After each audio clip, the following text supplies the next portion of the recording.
ఇవాళ వీడియోలో మనము ఏదైతే ఫోల్డర్ లాక్ ఉందో ఆ ఫోల్డర్ లాక్ ఉన్నటువంటి లాక్ని ఏ విధంగా మనం చేంజ్ చేసుకోవచ్చు అని చెప్పి చూస్తున్నాము. సో ఫైల్స్ బై గూగుల్ని ఓపెన్ చేసుకున్న తర్వాత ఇక్కడ సేఫ్ ఫోల్డర్ మీద క్లిక్ చేసుకుంటే మనకు ఆబ్వియస్లీ పిన్ అడుగుతుంది, మీకు స్క్రీన్ మీద కనిపించదు. అయితే ఏదైతే మనకు ప్రీవియస్ పిన్ ఉందో ఆ ప్రీవియస్ పిన్ని ఎంటర్ చేసి నెక్స్ట్ మీద క్లిక్ చేసుకోవాలి. మనకు సేఫ్ ఫోల్డర్ ఓపెన్ అవుతుంది. అయితే దీన్ని మనము చేంజ్ చేయాలి అనుకుంటే సింపుల్గా త్రీ లైన్స్ మీద క్లిక్ చేసుకొని సెట్టింగ్స్ మీద వెళ్ళి ఇక్కడ మనకు ఏదైతే సేఫ్ ఫోల్డర్ అని చెప్పి ఉంది కదా ఆప్షన్ బ్రౌజ్లో, అక్కడ సెలెక్ట్ చేసుకొని ఇక్కడ చేంజ్ లాక్ అని చెప్పి ఆప్షన్ కనిపిస్తుంది. చేంజ్ లాక్ మీద క్లిక్ చేసుకుంటే మనకు ప్రెజెంట్గా ఏదైతే పిన్ పెట్టామో అంటే ఇంకా చేంజ్ చేయలేదు, ప్రీవియస్గా పెట్టినటువంటి పిన్ నెంబర్ ఏదైతే ఉంటుందో అది ఎంటర్ చేసుకోవాలి.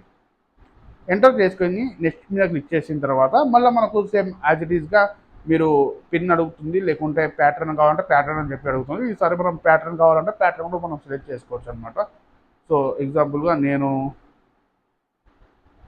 ఇలా ఈ ప్యాటర్న్ సెలెక్ట్ చేసుకున్నాను అనుకోండి, తర్వాత కన్ఫర్మేషన్ అయిపోతుంది. ఈ విధంగా మనము లాక్స్ అనేవి చేంజ్ చేసుకోవచ్చు అనమాట. ఈ విధంగా చేసుకుంటే మనకు లాక్స్ అనేవి సెక్యూర్గా ఉంటాయి.